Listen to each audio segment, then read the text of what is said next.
Welcome to Friday I'm in Bed. Podcast for midlife women living their best life, but in bed by 10. We're here to chat and sometimes rant about the news of the week and how it affects us and you.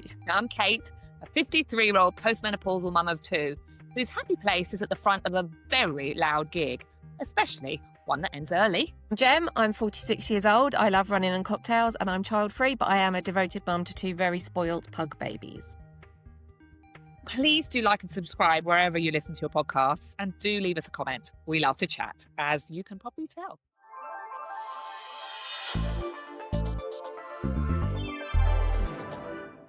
This week on Friday I'm in Bed, we're asking whether the modern school day actually works for the lives women are living now, considering it was designed decades ago when most women weren't working at all. We're also digging into flexible working, whether it's quietly biased when it all seems to be offered mainly to mums rather than, everyone. We're talking clothing sizes too, why it's basically impossible to know what size you are anymore, whether that's a design failure or just the reality of wildly different bodies, and if there's even a way to make it make sense. And finally, emojis. How Gen Z uses them, how Gen X thinks they're using them, and whether we've all accidentally been sending the wrong message this whole time. So grab a cuppa and let's get into it.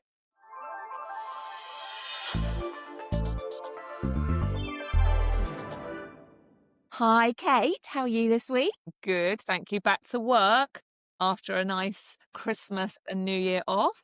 Getting into the swing of it. Yeah, I'm not. You may notice I am somewhere different today. For those of you that can't see us, I am sat in a camper van today because we have had to take one of our pugs down to the big vet, as we call it, the specialist vet, where she's having dental surgery today because she's got really bad teeth. We think she might have to have like 14, 15 teeth out. So, so I'm a bit worried about her.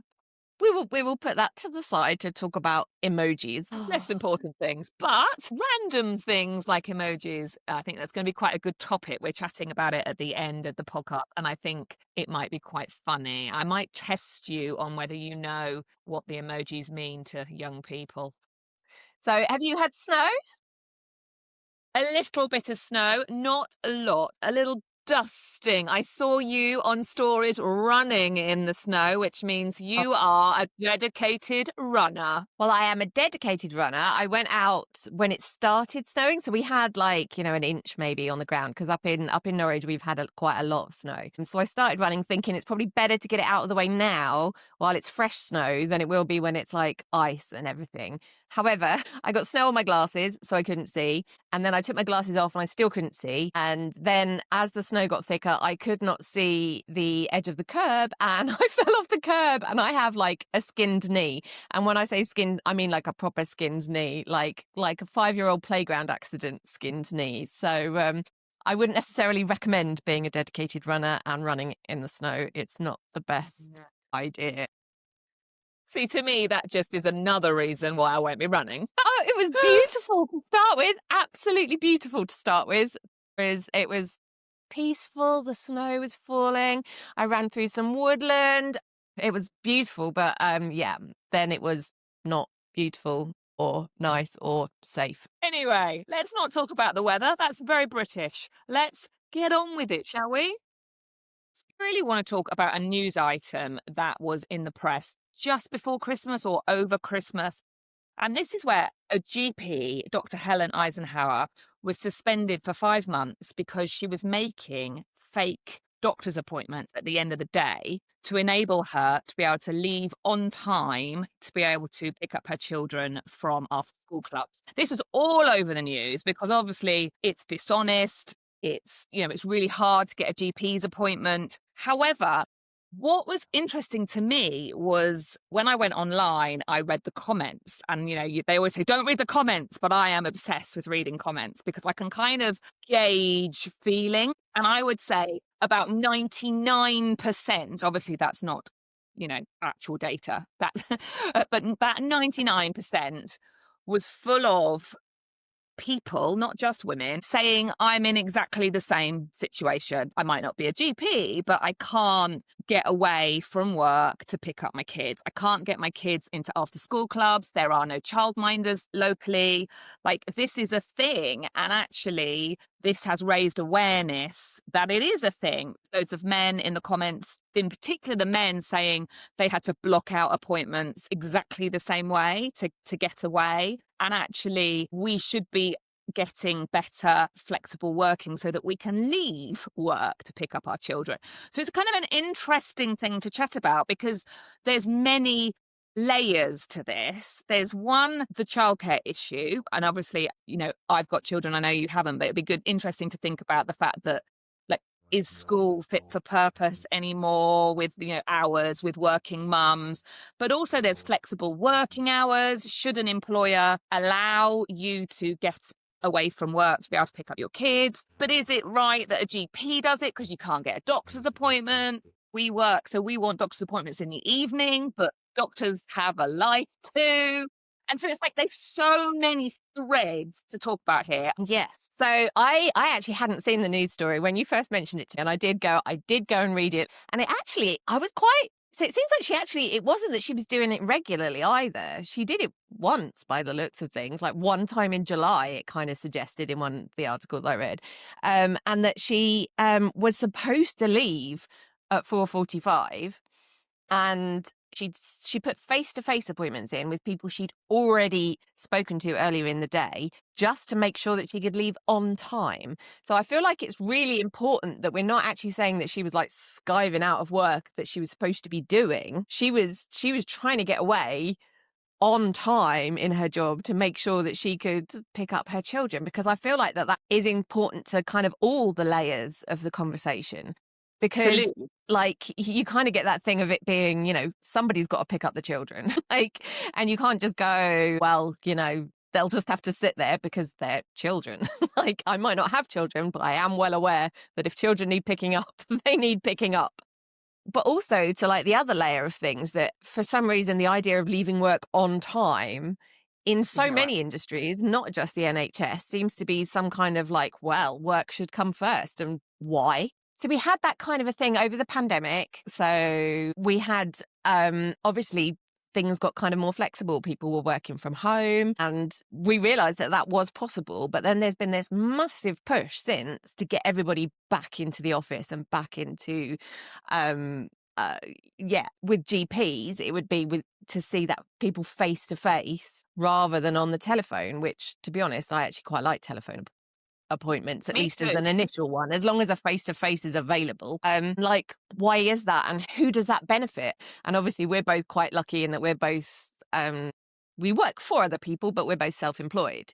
So, but we've been employed in the past, right? Yeah, absolutely. I Yeah. left predominantly, well, I mean, I had my own business that I was setting up, but I knew I couldn't work in a corporate job, which was very male dominated, I have to say, and be able to look after my children and pick them up. It just was not an option. Flexible working wasn't particularly a thing as such in that environment. Obviously, it was around as a concept, but leaving on time, as you said, but also school hours. It's like the school hour thing I'm quite like to unpick before we get onto flexible working and things. Is like school hours are 9 till 3 if you have little ones. Well, what kind of hours are they for a working woman? And I'm saying woman because ultimately the mum is generally the primary carer. And the reason I'm focusing on mum is I feel that the school day has been designed for women. So back in the day, women didn't work. We were homemakers. Not everybody, obviously, but ultimately we were homemakers. And a 9 till 3 was fine, wasn't it? We could drop off our little ones at school, always walk, of course, because everybody has this, mum shouldn't drive. Because even though they've got to get on to work, they'd walk them to school, they'd come home, they'd, do the housework and make the dinner and go and pick up the little one type of thing. But then life isn't like that anymore. And how are mums or dads, predominantly mums, supposed to work and hold down a full-time job and pick their kid up at 3? Like, it doesn't work. And when anybody mentions, how about we revise or review the school day, the response is always, I guarantee it, all teachers saying, absolutely not. Like, we can't work any extra hours, which I get, but it's like something is not working here. It's back to this kind of adage that I talk about quite a lot online about how Gen X's particularly were told we could have it all. You know, we could have the job and we could have the family, but actually it's really hard to juggle a career and working with childcare. Like, it's nearly impossible, I Yeah, have to say, I which is mean, why I gave it absolutely. up. I mean, it's hard enough sometimes just to have a life and work alone, let alone manage small people's lives as well. So what would you suggest if you were going to adjust the school day? I mean, do you think it's adjusting the school day or adjusting how we look at work that would be the best? I'm asking you on the basis that you have children and have had to do this. Now, I don't have all the answers. I wish I did. Now, some people, you know, and I think, no, I'm not sure if countries already do this. Maybe I should have done my research. Sorry. They have split days for children because actually, young children, well, to be fair, even teenagers, well, particularly teenagers now with their short attention spans, actually find it quite hard from 9 till 3 with just with a lunch break to kind of get through that day. So one option is more of a split day. So you schooling and then you spend a number of hours in more recreational things, sports, PE, cooking, you know what I mean? Crafts, you know, playing, and then go back to more learning. That is one option, but who would actually manage that for or teach or, you know, is another thing. Or is flexible working hours the thing? You know, do we have, it's a bit like the siesta thing, you know, like, you know, people work in Spain or wherever and then they stop working and then Yeah. they go back to work. It's like, you know, and they go and sleep, allegedly. I don't know who, I can't imagine sleeping like just every day. But that kind of model maybe is better. I don't know. Or flexible working. But then that's really hard because I moved my job from 5 days to 4 days so that I could spend one day with my child, my son, when he was young. But the expectation was that I did 5 days work in 4 days. Like my workload was never reduced. I just had to Mm. do it in less time. So that didn't seem very fair either. So I don't really have the answers, but Wow. something.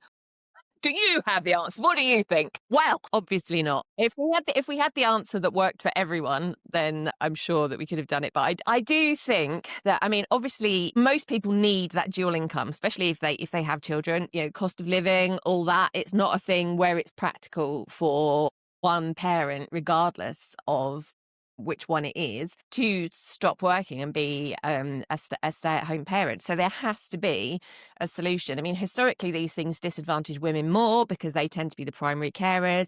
So then they're the ones that end up in part-time jobs and having to take career breaks and therefore not progressing as much. It's one of the things that leads to the pay gap. So this is like a massive, massive, Massive. massive societal issue. So no, I do not have the answer. If only we could just fix it on a podcast on a Friday morning. Wouldn't that be lovely?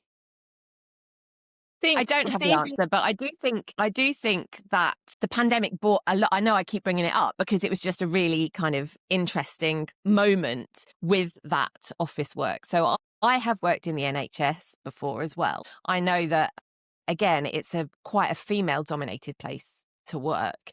And therefore you're going to get more issues with people kind of wanting to pick up their children. But I also had a friend who worked in government who was civil service, and they obviously all worked from home over the pandemic. And the push to get them back in the office when things started to get back to normal was crazy because they'd all kind of proved that they could do their jobs perfectly well from home. And for her, it was kind of like a 2.5 hour commute. So whether you're trying to look after children or literally just have a life, the kind of way that we've got work set up as a concept just doesn't seem, it feels like it's not moving as fast as the world is moving, if you see what I mean. totally. So we have this technology. We can work from home. We can put the washing on, go and do some work, and then hang the washing out, and still have got as much work done as we did when we had to go into the office. And with those 12 minutes would have been spent listening to John's golf story, for example. So, but why? Why don't we do it? Again, the only thing I can think is it's they want to see what people are up to. There is all this kind of push that, oh, people were just being lazy when they were at home. And then that ties into that, the suggestion when, even with this GP, the suggestion is that women just aren't working hard enough. People aren't just working hard enough. They want to go home and play with their kids rather than, it being a genuine caring responsibility. And it still seems to be this idea that somebody else should be doing this. And we don't know, but no one seems to know, what, do we have nannies? Well, the thought of childcare is another concept that needs to be looked at within all of this if it's going to be fixed, because nobody can afford childcare.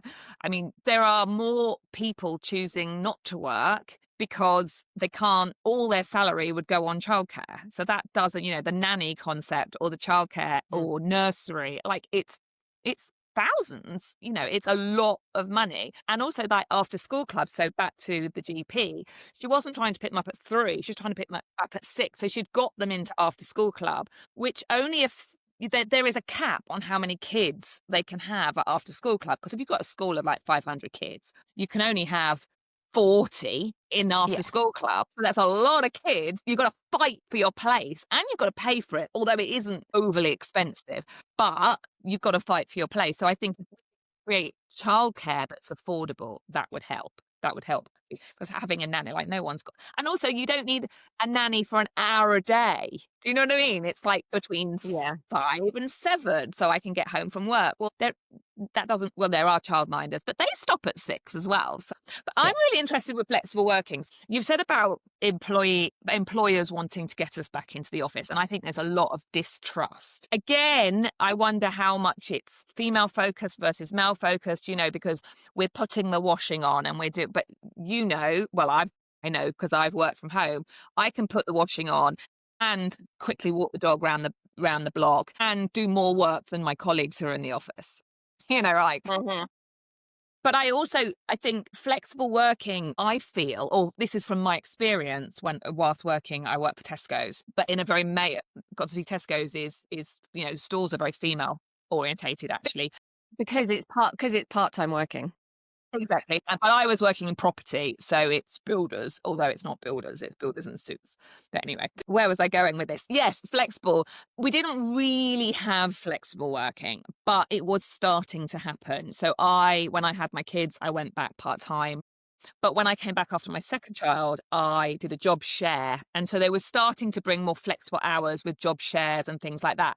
But if you were a mum, now there was a man in the office who it started off as a side hustle. So he had aspirations of being an art dealer, and he was starting to deal with art. I mean, I don't know how you get into art dealing. I mean, it was kind of expensive stuff, but he was starting to sell art and it was starting to take off. And he was at that moment where he couldn't leave the job, but he'd like to go part-time to be able to run his business. So maybe do like 3 days in the office, 3 days work, and then 2 days not working at all. So not at home, literally part-time work. And he asked to do that, and it was a flat no.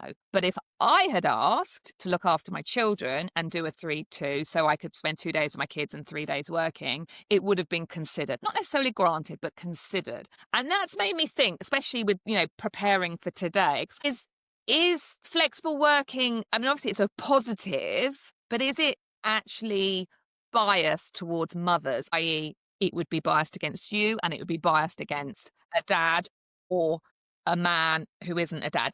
Actually, before I ask you that question, the person who had asked to go part-time, he was a dad. If he'd have said it was for childcare reasons, he probably would have had it granted. But because he wanted to sort of grow another venture or, alongside, it was a flat no. So again, that feels just really biased. Well, okay. That was one of the things that I did want to bring up, actually. That was on my list. But first, I'm going to talk about that particular guy, because, again, from the perspective of a business, I guess, they have this kind of thing in their head that why on earth am I going to give one of my employees more time to set up a business which might take them away from my Mm. company. So again, it's that concept where we do have to remember that businesses don't care about us. Yes. No matter how much they claim that they love their employees, they absolutely do not. But people without children was actually one of the things I wanted to bring up, because this is one of the things that, particularly when I worked in the NHS, I was a nurse, and obviously that's shift work. And wards need to be covered on Christmas Day, and they need to be covered on New Year's Eve, and they need to be covered on Sundays, and they need to be covered on all these times which are thought of as family times. And there was always this kind of expectation that people without children would be the ones that covered those shifts. Like we didn't have families or responsibilities or anything else we would rather be doing with our lives on those days. And that was always a bit of a sticking point, I think, because again, I was much younger at that time, and I wasn't married, and I wanted to go home and visit my mum and dad on that day, who lived a couple 100 miles away. So if I was working in the morning, I couldn't then go home for Christmas at all, which would mean that I wouldn't see my family at all. And people with children could come in and do a shift in the morning and then be home for lunch, because they generally lived nearby. It was quite an interesting kind of, is there then, this expectation even in places that do take the requirements of people with children into account, that they're then kind of just pushing that responsibility onto other people, like me. I agree. And I even as a parent, when I was in my corporate job, all the parents fought to have half term off, and we were all and then if you weren't a parent, it was like, well, it was almost like, well, you have to fight us to have half term off. But then the Mm. reason we were all fighting each other to have half term off wasn't because we were all going on fancy holidays. It's because we couldn't afford childcare, and there was no childcare. So it was like, my kids are off school, I have to be off. I mean, different from Christmas Day, obviously. But I think it's just the flexible working, and whether that's shifts or like who's booking in for Christmas or holiday or part-time, is definitely biased towards mums, and without a doubt. And I don't think that's fair. But then if we don't have flexible working, we're going to have to create fake meetings to get away from work, if you know what I mean. Do you know what it reminds me of? Mhm. Did you ever work in a bar, like when you were like at college or uni or whatever? And if you smoked, you could have a fag break at the end of the bar and a chat every 15 minutes, 20 minutes, and you'd stand there, I don't know, for 5 minutes. But if I, who have never smoked, stood at the bar just having a chat and not working for 5 minutes every 20, like every half an hour, I would be pulled up. And I remember then going, but that's not fair, because they're having 10 minutes off an hour to have a cigarette, Yeah. and I'm not allowed to do that because I'm working. And it's sort of a similar, obviously cigarettes are a bit different from children, but it's the same concept that Yeah. if can't be one rule for one and not the other, it's not fair. Yeah, I tempt for a bit, and I did smoke, and yeah, it was also a good way of kind of meeting people and stuff. But yeah, offices are much the same though. Kind of if you've done those kind of office jobs where you're like on the phones, or the kind of, it's not a proper responsible grown up job, but you're in there, then yeah, like kind of people just wandering outside for a fag every few minutes, like, and you're like, I Yeah, smoke well, I now though. always thought I want to walk outside the front and just stand there for 5 minutes. I mean, I don't, because I don't want to be surrounded by all the smoke. But the People smoke. point is if I then just, I don't know, sit on my phone. We didn't have phones back then, but it would be like, what you doing, Kate? Whereas so flexible working hours has to be fair. I think the dream is that we live in a world, again, every week we do this, don't we? The dream is that the world was an entirely different place. Because even when, you have employers that sound really family friendly, and they're like, we've got a crash and all of this kind of stuff that's all provided for you, you have to remember that they're still only doing it for their benefit, because it keeps you in work longer. So I do think it would be lovely if the changes came rather than relying on corporations to do this kind of thing, if it was a thing that we could legislate for and that governments weren't necessarily being led by kind of businesses, and that we had this understanding that people's lives were the first priority, and then the next step down was their responsibility to work and their employer. Wouldn't that be nice? Nice. Oh, wouldn't it? And it's back to the matriarchal society, i.e., if there were more mums or women and both making some of the decisions, because yeah, it's, well, ultimately, as you said, businesses don't care about us, but also it's productivity. And if you're not Yeah. here, we are not being productive. In fact, we are more productive when we have the flexibility of where we work, how we work, the hours we work. That actually breeds a happier workforce equals a more productive workforce, and a more productive workforce equals more money in the till. I just wish people saw that rather than creating obstacles. But Yeah. so, in summary, women should rule the world. Yes,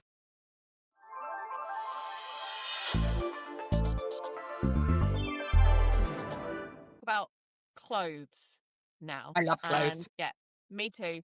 But not just how pretty they are, how we actually find ones that fit us. So this was a reel that kind of first prompted this one off on Instagram, with someone talking about like kind of the grading of pattern sizes, and how when fashion became manufacturing and things started to be made in mass, they had to kind of grade fashion clothing sizes so that things weren't specifically made to fit your body anymore. And your body was expected to fit in the clothes rather than the clothes fitting your Mm. body. And the whole world that's ended us up in now, which is like, yeah, a big, big, big thing. So, um, I've spoken a lot about vanity sizing in the past. Back in the blogging days, I wrote about it a lot because it's something that if you are interested in vintage, you will know that the sizing of clothes has changed significantly throughout the years. That what was a 10 in the 1970s is not a size 10 now. You know, I had like a size 14 skirt with a 26-inch waist from the 70s back then. In fact, I was on Women's Hour. Let's just I was on Women's Hour talking about it. That's my one big media moment. Yeah, so we know that the kind of actual clothing sizes have changed throughout the years, and we know that it changes from shop to shop. But Mm. should we be expecting clothes from the shops to fit our bodies, or should we be going in there with that assumption that it's not us that's the problem? Some of these clothes are going to fit us, some of them aren't going to fit us, and it's not us that's the problem. We may have to expect that we might need to make alterations, or that there are some styles that won't work on us in specific shops. What is the responsibility of the retailers to make it clear to us kind of what will or won't fit us in that shop? Mm.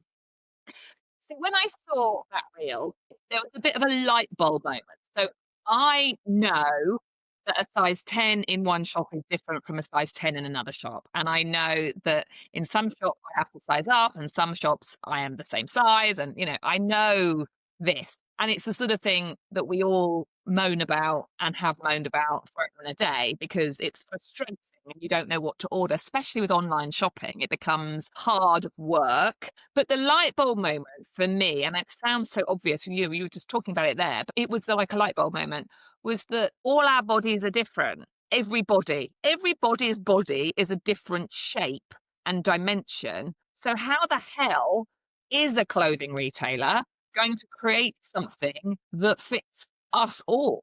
It can't. And obviously, as you said, in years gone by, people had clothes made for them, or they made their own clothes, or they adapted clothes as they were handed down. It's yeah, it was just a moment of like, But then, of course, is how do we then manage that ourselves? Because we find it quite emotive when we go in and I say I'm a size 10, or if I'm a size 12, or I'm a size 18, or whatever size you are, and you go in and it doesn't fit you. you feel that, as you just said, there's something wrong with you. Have I put on weight? Have I lost weight? What's wrong with me? It doesn't quite fit around my waist. Why is that?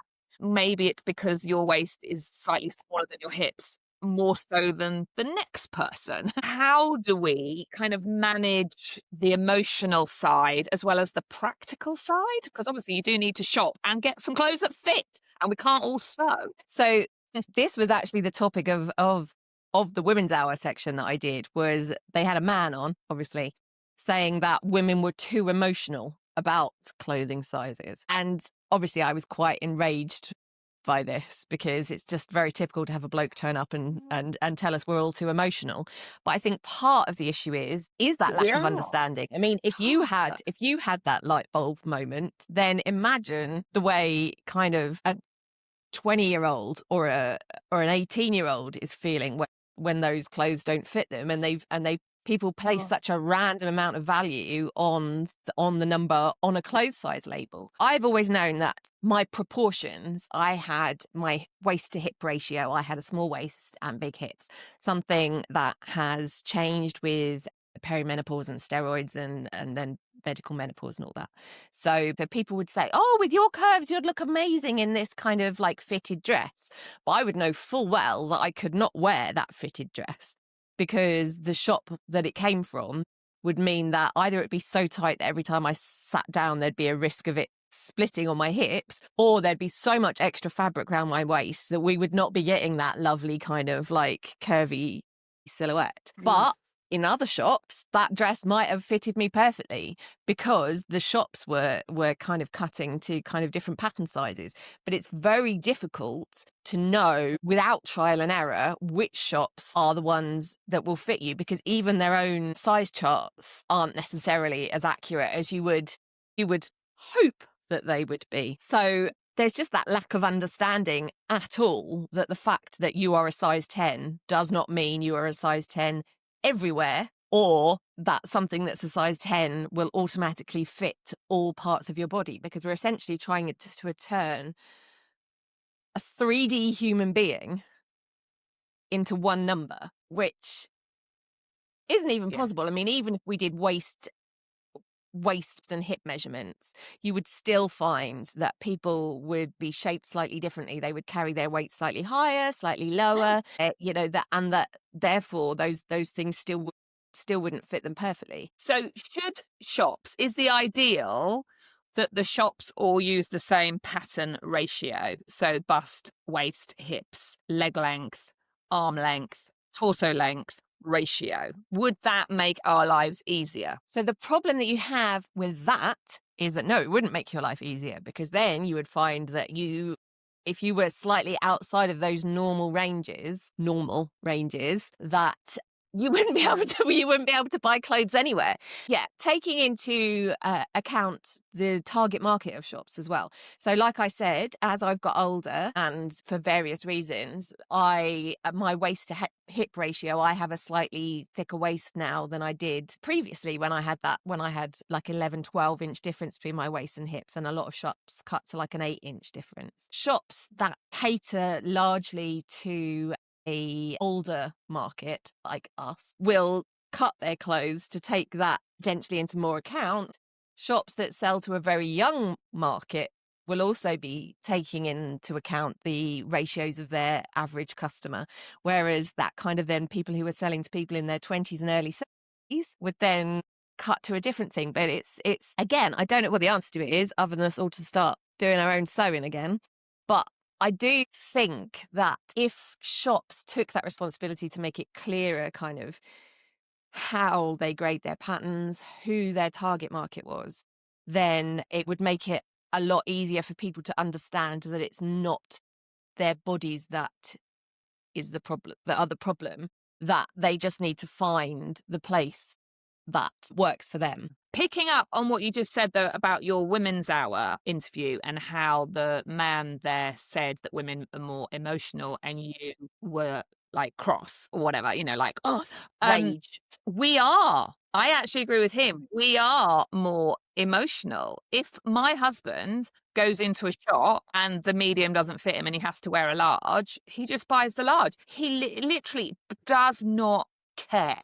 Whereas if I go in and try on a medium and it's too small and I have to buy a large, I spiral into a pit of whatever, of, oh my God, have I put on weight? What's wrong with me?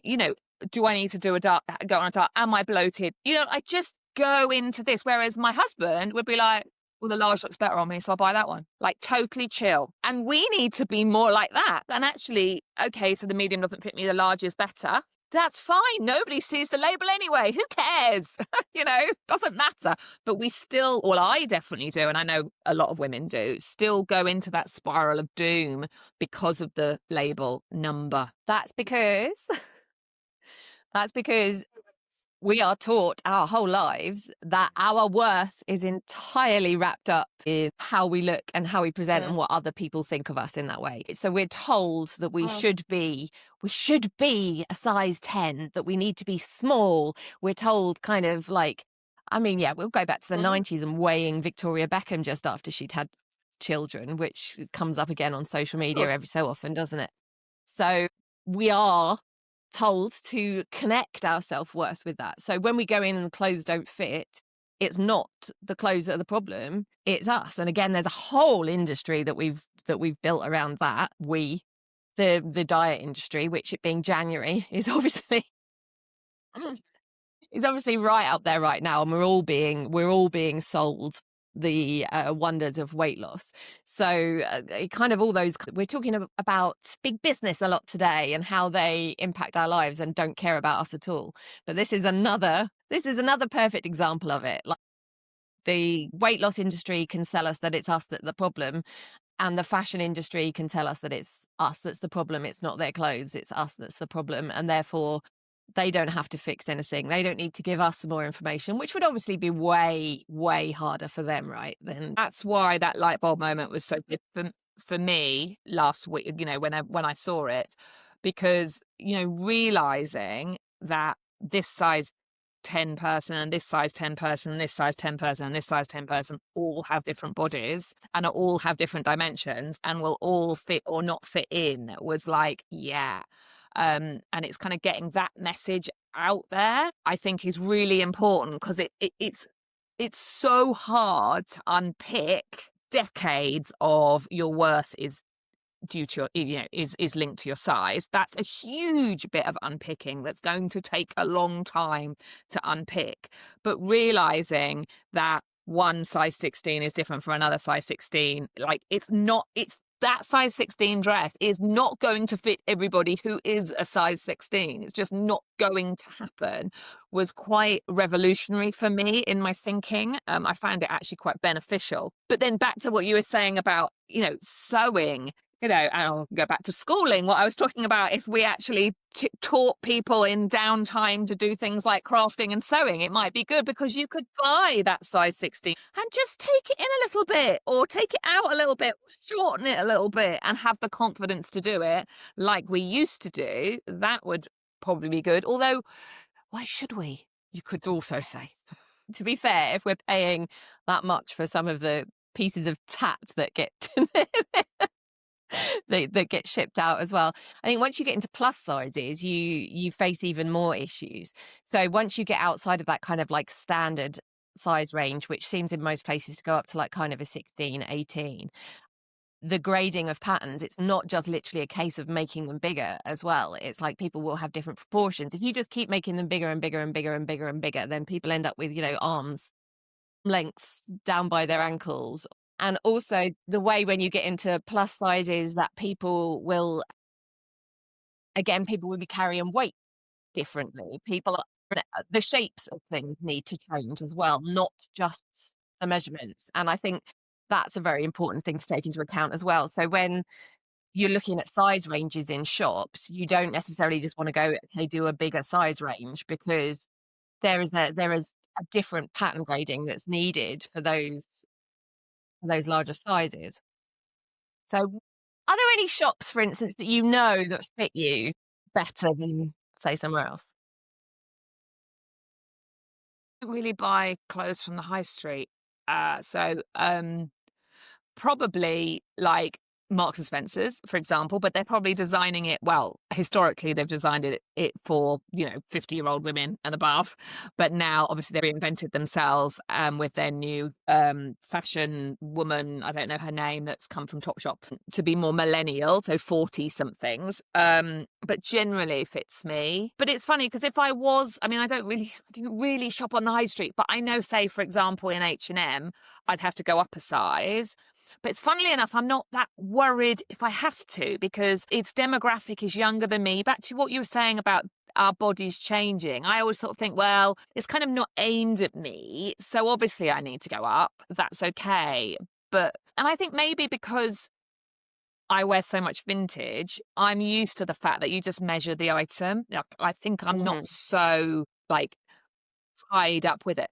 Something interesting I wanted to add is I had a phone call last year at some point from a journalist who wanted to talk about the effect that weight loss jabs were having on clothes sizing because her research was showing her, I don't know where her research was coming from, that retailers were beginning to make clothes smaller because we are all shrinking. I didn't get too far into with her, but it'd be interesting to think, is that even a thing? And why would that be a thing? Because if you've got smaller, you wouldn't want the clothes don't need to shrink. You just go down a size. But apparently companies like M&S are making their knickers smaller and their tights smaller and things. But Well have you heard of that? Or is that just a random conversation I had once last year? well, next time, feel free to send her in my direction because yeah, I've done kind of a lot on these kind of things. Yeah. It is interesting because that is, again, very much into the vanity sizing. Um, so the fact that of making them smaller interests me because historically, sizes have been getting bigger and bigger and bigger and bigger. So they're trying to make women feel good. So they're playing on that emotion so that you'll go in and you'll go, "I'm a size 10 in here. This is wonderful. I'll be back here. Yeah, I'm definitely And then coming you back shop here to there go more. shopping." Yeah. The idea that they're making them smaller as we get smaller is not something that I have heard of that is happening, but I have noticed that some places aren't broadening their sizing range or offering as many clothes in plus sizes, which is obviously not a great thing for people that need to get dressed. But there is that focus on the smaller end of the sizing scale. So whereas places may previously have gone up to a size 18 or 20, that the ranges are now stopping at kind of a 14 in some places, or a 14 or 16. So do you think we are Yeah. shrinking, so the need is getting smaller, even though there's obviously people that still need those sizes, there are fewer of them, so therefore the demand is lower, so therefore they're making less. I think some of it is more to do with the fact that we're seeing this kind of rise of skinny culture and it being fashionable to be skinny. So I think it's more kind of the high fashion brands aimed at younger people rather than body positivity was all the big thing, and lots of brands wanted to be seen to be using plus size models, including, which is probably a whole other topic, a lot of brands that didn't actually make clothes that would fit those people. But I think now that we're seeing fashion moving back toward that kind of ultra skinny aesthetic, the brands are less concerned with being seen to offer a wider range of clothes sizes. What really annoys me, and I don't know if you can explain why. Well, they probably do it to save money, actually. I think I've already answered my question.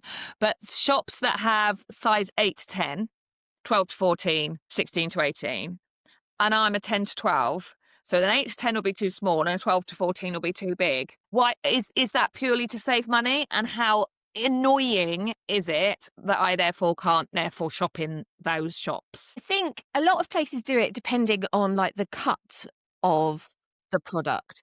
So Monsoon is one that I found did that at one point, I seem to recall, but it would depend on what, if you went to their kind of party wear section, then they would do specific sizing. But in their more just kind of everyday wear, then you would find that then they were doing those kind of size ranges, or they would do small, medium, and large. And that tends to be like kind of a shorthand, like 8 to 10, 8 to 10 small, kind of 12 to 14 medium. But that would tend to be for things that were less fitted or less structured clothing. So it might be if you were buying like a smock or a tunic or something that had a lot of stretch in it, then they would offer a size range. But yeah, almost certainly it's because then they only need to make 3 sizes rather than 6. Yeah, just really annoys me because I'm in between that size. Have been in between those. I always have been in Mm. between those sizes. I'm Well, I actually wanted to ask you, because obviously you've been wearing vintage for a long time, because that's how we originally met. So you must know that that sizing has changed a lot over the years, but that still gives you that impact when you do try stuff on in a modern shop, still gives you that kind of emotional impact. But do you feel it impact if, for instance, you had the most beautiful vintage dress that said it was a size 20? So vintage, I don't ever look at the label ever. I can hold it up and know if it will fit me or not. I mean, obviously, if you're shopping for vintage, you need a tape measure and to know the dimension of the clothes that fit you. So obviously that I know that, not that I carry a tape measure that often anymore, but I can hold something up and pretty much know. And I never look at the label. So therefore I don't have an emotional response. I mean, I have an emotional response if I find the best dress ever that's affordable and it's too small. I mean, I could have real tears over that.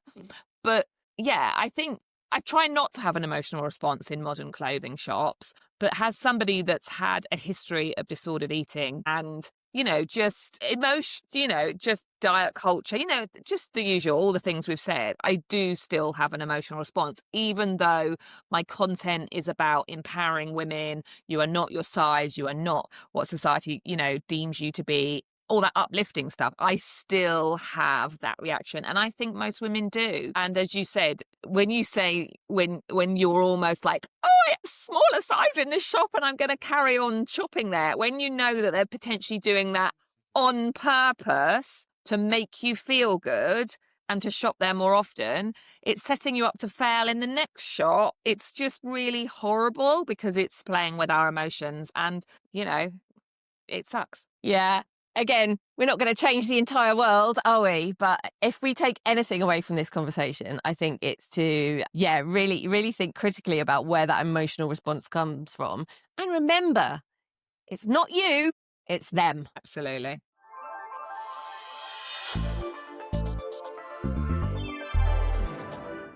I think we should finish on something a little bit more fun, which is emojis. There's been quite a few articles like over the last year about how certain emojis mean different things for different generations. And actually, I want to just put it out there that I made a TikTok about this back in 2021. So I've been talking about it for a long time because if you are a marketeer like me and you are marketing to a younger audience, if you're using emojis in the wrong way, you're going to have a disconnect. So I thought it would be quite fun to chat about the different emojis. Also talk about AI. I'd like to talk about AI because if you use ChatGPT a lot, it really likes emojis, and actually their emojis make it really obvious it's AI because they always use the same ones. And does AI understand the difference between a Gen Z emoji and a Gen X emoji? And yeah, I thought we could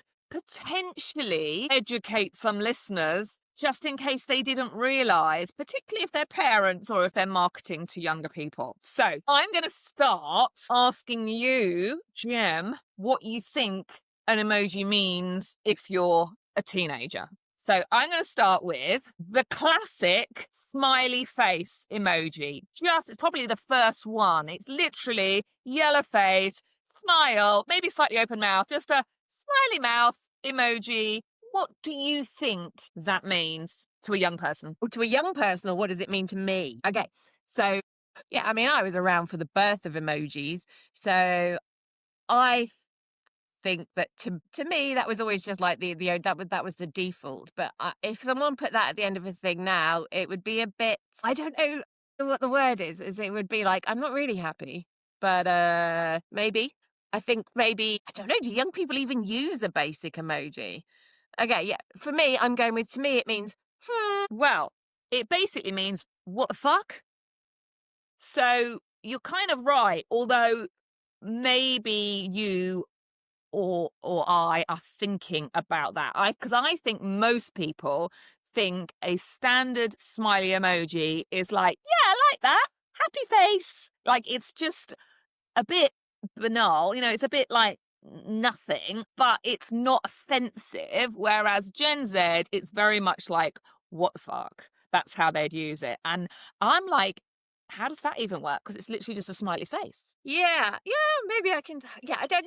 For me, not what the fuck, but it's just because I feel like there's much smilier ones if you were really happy about it. So yeah, for me, if someone just used that one and they were not my mum, like if they were maybe like younger than me and stuff, I would think, oh, what have I done? That's interesting. The thumbs up emoji. Now, we have talked about this a little bit, but just pretend we haven't. So, the thumbs up emoji for Gen X's, particularly like my father, who's a boomer, just means, got it, agreed, on it, just thumbs up. What do you think if you're 18, thumbs up means? Now, I was actually talking with my husband about this the other day because I think there's a real interesting multi-generational difference in this thing. If you're 18 or yeah, I think if you, I think kind of 18-year-olds are thinking that that's very like maybe a bit rude. You're saying, "Oh, shut up." But I was talking to my husband about this yesterday because he said, "Oh, I thought the thumbs up was just, yes, excellent, over and out, kind of like a message like, Yeah. I hear you, but I actually don't think that anymore." To me, the thumbs up means this conversation's done. So if someone just does a thumbs up to your message, I don't necessarily think of it in a rude way, but to me, when I see the thumbs up on a message, I feel like they're going, yeah, I read that. I've got nothing else to add. Conversation over. Okay. So I can see how maybe like an 18-year-old, then that would start to evolve further into like being like actively rude. I think you're maybe a secret Gen Z pretending to be a Zennial because you seem to be quite spot on here. So it means two things. First of all, it means you're old. If you use it, you're old as far as they're concerned. Like literally, like, yeah, granddad, even though you might be 38. It's an indicator. They said, so my teenagers both said it means whatever, don't care, whatever. So it's not like yeah, I agree, or yeah, done it, on it, enthusiastic, which I think a lot of Gen X's or boomers would think it is. It's more like, yeah, whatever. Yeah, it's not enthusiastic and happy. It's a bit like the smiley face. The smiley face isn't a happy face. It's like yeah, piss off kind of face. Like it's not, it's almost the opposite. Yeah, I think it's because it's the default one that you used to be able to send was the thumbs up. So, and it's a bit like, because I've started to see the heart on Instagram in the same way, because I know that I use it a lot. When you use the heart on Instagram, to me, that's the same as the thumbs up. You're kind of going, I acknowledge your message, but I have nothing else now. That's it. But I have started using the heart to do that because the thumbs up is seen as so negative. So I've now moved to the heart actively because of the thumbs up being a negative thing. Although my son does heart messages, and what he means by that is got it, read it. That is exactly. He doesn't mean he loves it. He means, yeah, got it, acknowledge. So this is a good one. This is all about the crying faces, like crying with laughter. So there are many, many crying faces in emoji language. There is, looking straight at you with a crying face, crying with laughter face, and there is like skew with crying face, crying with laughter face.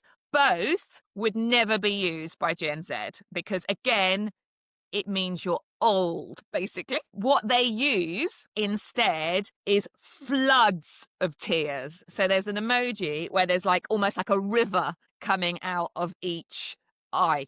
So that is their laughing emoji. Whereas I always thought that was like cry me a river. Crying, it's kind of crying with laughter, like floods of, like that's their one. So again, if you're talking or marketing to a Gen Z and you use the skew with laughy face, which I use all the time, again, it means you're old. You have to do floods, like crying with laughter. See, I knew that the skew with, like, with the eyes screwed up, laughing face, I knew that that meant you were old, and I still use it. That is, I am afraid, my laughing emoji of choice. I knew that already. I knew it meant I was old. I'm still using it. I didn't know, because I use, the crying one, I use when I'm genuinely sad.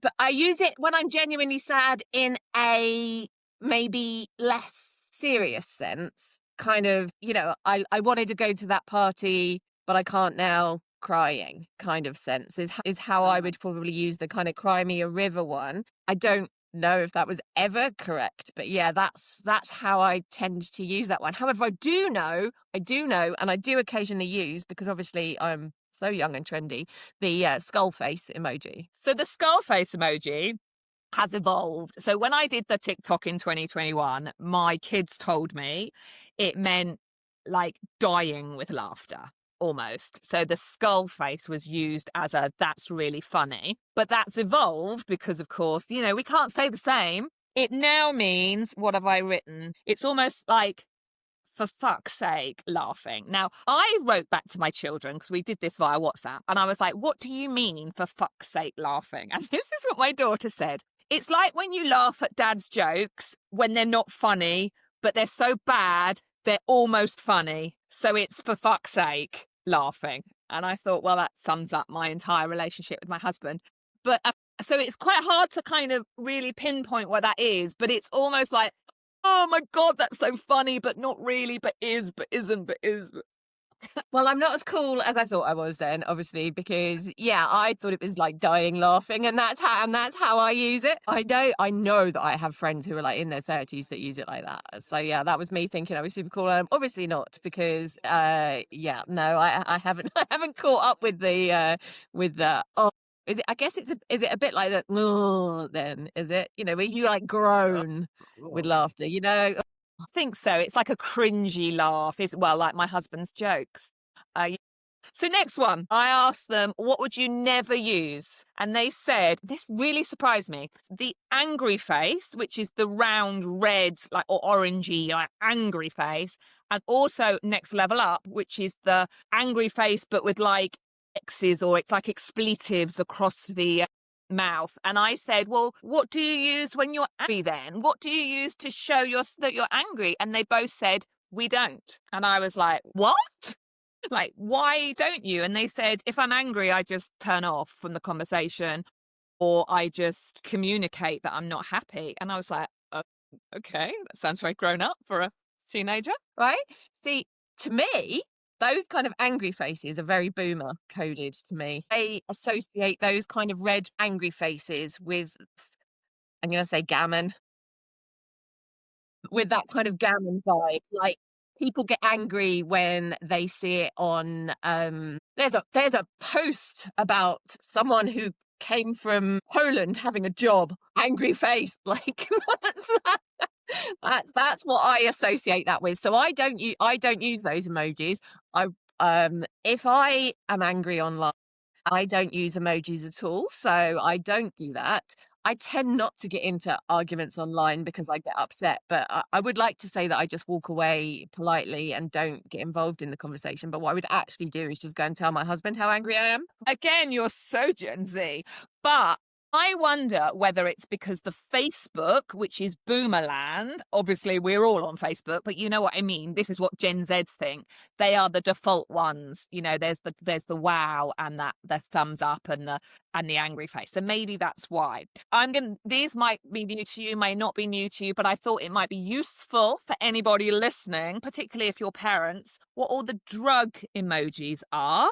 So if you are assessing what's going on in your kids' lives, what are the drug emojis? So weed is 2 leaves, ketamine is a horse, cocaine is snowflake, any kind of pill is a pill, and vaping is the puff of smoke. So I thought they were quite interesting because if you're using them, that is, if you're using them online in your social media marketing, that is how, if you're aiming at young people, that is how they're perceiving them, but also quite useful if you're a parent to know what they are actually communicating via the power of image. So that's interesting. I knew a couple of those. I knew the snowflake, for example. But yeah, you see a lot of companies using that, especially when it snows outside, just popping up a little snowflake like, oh, so cute and lovely. And you don't know, you have to be aware of, yeah, what you might be communicating is I love a bit of snowflake. Exactly. Then there's a whole level of racist emojis and used on purpose. Now, I'm not going to discuss all of these, but I think, again, it's, useful to realize, particularly with your marketing, particularly if you're using AI and it's just giving you all of these emojis, that things mean other things or can mean other things. So, for example, the man or the woman with their hand up, which I thought meant me, me, like putting your hand up in class, in the wrong scenario is a Nazi salute, for example, and it is used actively in that way. So that might be relevant to you in marketing. And even the milk emoji stands for white supremacy. But it also, just to complicate everything, according to my 15-year-old, means fun. I refuse to have a language in which one thing can mean white supremacy or fun. And milk, white supremacy. But how it means fun, like, honestly, this is the point where you despair, particularly as a parent, because you're like, that doesn't even make sense. Another one that doesn't make sense to me is the pointy emoji. When you point 2 fingers together, that means shy. And I'm like, why? No idea. No idea. Then I've got more. I've got more. There's some funny ones. So, for example, I see a lot of women when they're talking about hot flashes and sweating, they use the water droplets, but that actually means ejaculation. I knew that one. Yeah, don't use that. We don't use that one. Or the aubergine. And then there's things like, corn is porn, cherries is boobs. I didn't realize that one, and I was sending my messages to my daughter covered in cherries because I was talking about cherries, and she kept thinking I was talking about her boobs. But anyway. And this is the last one I'm going to finish on, which you mentioned at the beginning around heart and using the heart. Apparently, according to my daughter, a heart, instead of using the heart, there's one where I'm going to do it on the screen as well, but I will try and explain, where 2 fingers, not in a cross, but not in a I'm crossing my fingers. There's one where just sort of the ends cross or something. And apparently that is a heart because it looks like a little heart, your 2 fingers crossed. And that's what they all send to each other. And again, I'm like, why don't you just send the heart? Interested, I have to say, in like this kind of like language of emojis, because when people started using emojis, I know that there was a lot of kind of people would say, oh my God, they don't even use proper words anymore. They're all just using emojis. And I really think that kind of underestimates like the evolution of language and how much communication can be done in that.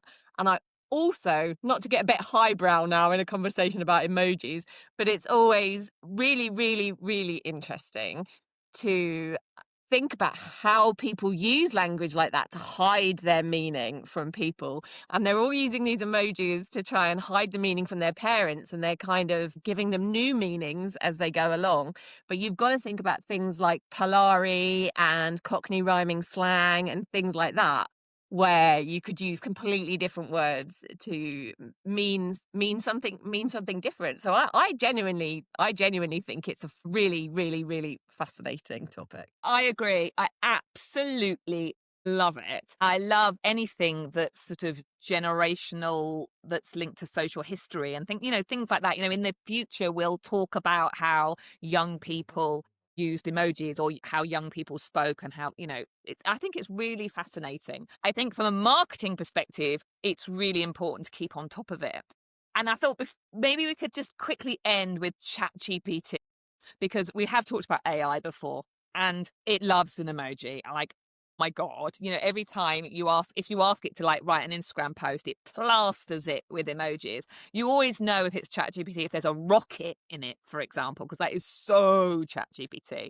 So I think I'd love to know, what do you like? If you use it, do you take out the emojis? Do you keep them in? Are you like, does it give you the ick, the way they just put the same emojis into everything? I don't use it to write my posts because I love writing, so I don't use it to write my posts. In the past, I have occasionally put something I've written in and gone, this is way too long, because I'm a very wordy human being. And I've said, this is way too long and I really need it to be shorter. Can you make it shorter? And yeah, it did almost always come back to me with something where they've gone, that's all right. I've taken all the words out and put some stupid emojis in that mean nothing to. And so that's probably one of the reasons that I don't use it to do things like that anymore. But I would take it, if I did do that, I would take the emojis out, and I would also take its love of the M dash out. I think it's the overuse. We always laugh. My mother-in-law, every single time she sends a message, she just puts like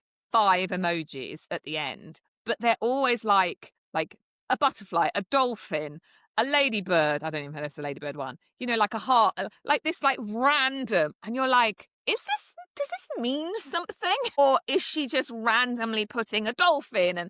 And we think she's just randomly putting a dolphin in.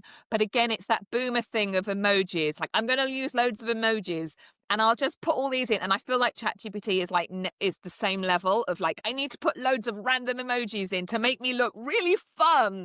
And it's just, yeah, it gets a little bit lost. I think probably boomers just think they're pretty pictures that you put on the end, rather than being a language of itself. So once you get into like Gen X, especially younger Gen X, and like Zennials and millennials, we start to be more aware that this is a language and that we are using these to communicate. So we're less likely to just go, oh, I really like the picture of the flower, so I'm just going to put it at the end of my post because it's pretty. Well, I'll let you know if she ever sends a text message with, I don't know, the snowflake and the ejaculation things.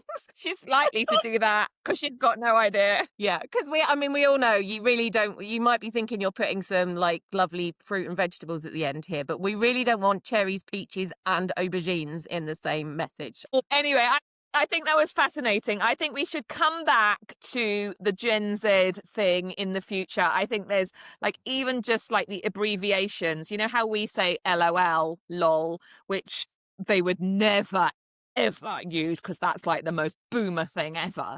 Even though I think it's very Gen X, I don't even think it's boomer. They have a whole, like, I get a text message and I think, well, I can write back and say, what is this? Or WDYM, what do you mean? But sometimes I'm like, no, they're not going to get me. I'm going to work this out. I'm going to sit and suss it out. And sometimes I just can't cope. And I Google it sometimes because I'm not going to let them know that I don't know what they're talking about. So we'll come back to that one. I think there's definitely a lot more we could do on the evolution of language and text speak. See, they don't even need it. We used to have restrictions on characters. They're spoiled. They can send as many words as they like. Yeah, you could just say it's that short attention span. Why would you say, yes, mum, that's fine, when you could just write K? And on that note, K, see you next week. Lol. Thank you for joining us for another roundup of midlife chat, hot takes, and occasional moaning. Well, quite a bit of moaning. Make sure you hit subscribe so your podcast app gently nudges you every Friday, because honestly, who remembers anything without a reminder this day? And also, we like people liking us because we're very needy. And if you fancy being extra lovely, leave us a rating or a review. It helps more brilliant women like you find us. Have a great weekend, everyone, and make sure you find time for yourself. You deserve it.